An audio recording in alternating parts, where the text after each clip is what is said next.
Ian and Larissa asked me to read a couple of quotes from a man named John Piper, who's a well-known Bible teacher, and he talks about marriage and how this mystery refers to Christ and the church. And he says this: marriage is not mainly about prospering economically.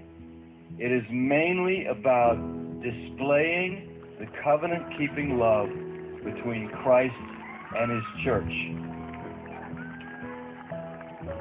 He says, knowing Christ is more important than making a living.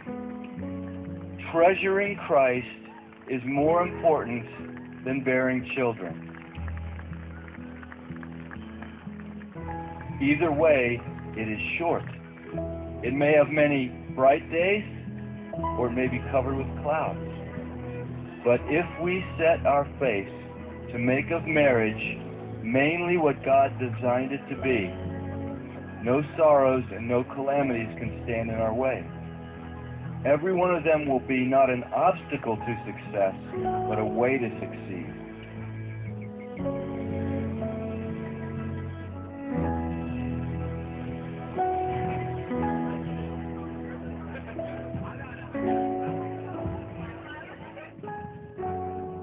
The beauty of the covenant-keeping love between Christ and his church shines brightest when nothing but Christ can sustain it.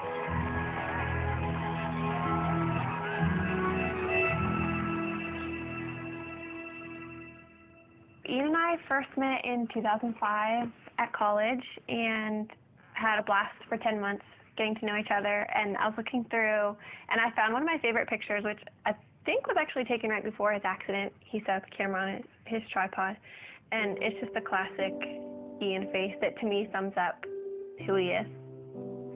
We've been dating for 10 months, and he was working an extra job for his dad, and he was on his way to work near Pittsburgh. And we got a phone call that he had been in an accident, and we didn't know if it was when he got to work or on his way.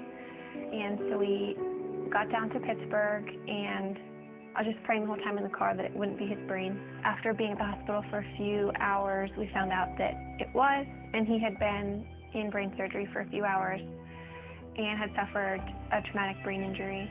God totally spared his life. One night he was failing 4 out of 5 brain activity tests, and the next morning he was doing well, and his brain was starting to respond again.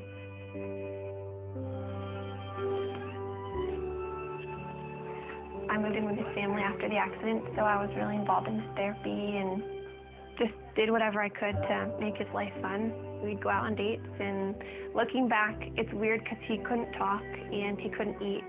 So we probably looked like complete weirdos being on dates, but we had a blast, and I just talked to him all the time. I knew that before Ian's accident, he was very serious about marriage and was ring shopping, so I knew where he was, and that helped me so much. After he couldn't talk, I knew that he loved me, and I knew where he wanted the relationship to go because we were dating very intentionally. We just prayed that marriage would someday happen and watched all of our friends get married and start having families. That was challenging, but we just tried to hold out hope that that would be us someday.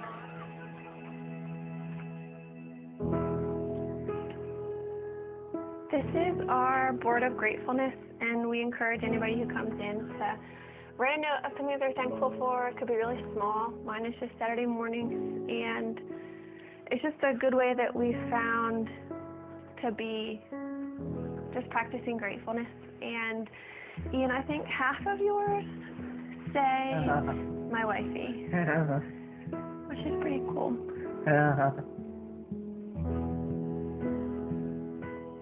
We decided that we couldn't really consider marriage as an option until Ian was able to communicate. But if he could communicate with me, then we could have a marriage, knowing it would be really different. But as long as Ian could talk to me, then we could make it work. So once Ian began communicating, it became a little bit more of an option. And then we just kind of watched Ian progress. Hi, husband. I like me. How are you? What? How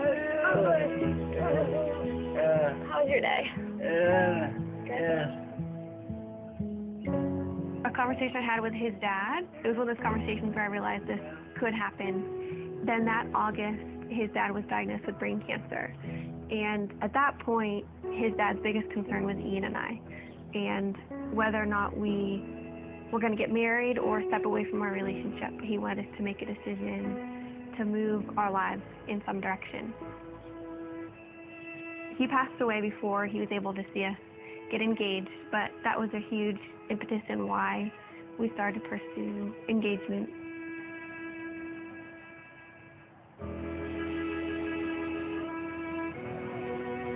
Throughout premarital counseling, we just used this momentary marriage.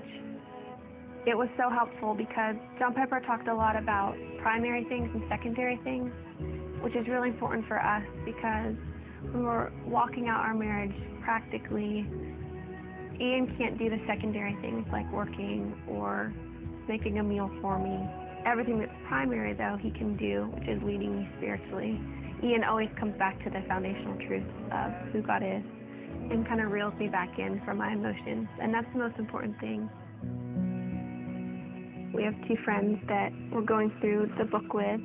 I think we've just been able to help them see that maybe the little things that they're excited for about marriage are worth being excited about, but they're not the end all and be all of their marriage. But we also have so much to learn, and we're learning from them and things that they share, because our relationships are different and we can glean different things from each other. I think what helped us in deciding to make this commitment to each other, at least for me, is knowing that Ian wouldn't have left me if the roles were reversed, and that we love each other and we know that God's going to be faithful to our marriage. We're able to love each other with, I think, a more Christ-like love because of Ian's disability, and just to understand that picture a little bit better than if you were healthy. Yeah. Agree? Yes. What about God enables you to have a happy marriage? You know, What? he's awesome. He's awesome. Yeah.